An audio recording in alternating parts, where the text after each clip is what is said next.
Okay, I'll just show you how to stream audio or play music from your mobile through the Bluetooth audio system in this 2013 Volvo V40. So we go to music first of all. We'll click on that, record. You see there, I'll just turn it down, but at the bottom there, the three silver circles and the silver triangle, you see My Volvo Car. If you click on that, that gives you the choice of what it will play through at the moment, iPhone or My Volvo.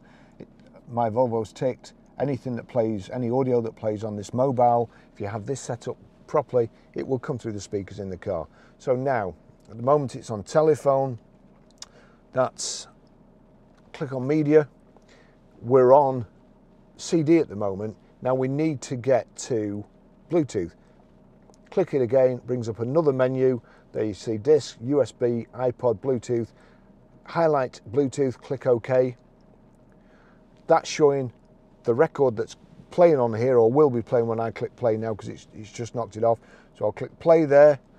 I'll turn the radio up, and then I'll turn this up. That's it. That's how you stream audio.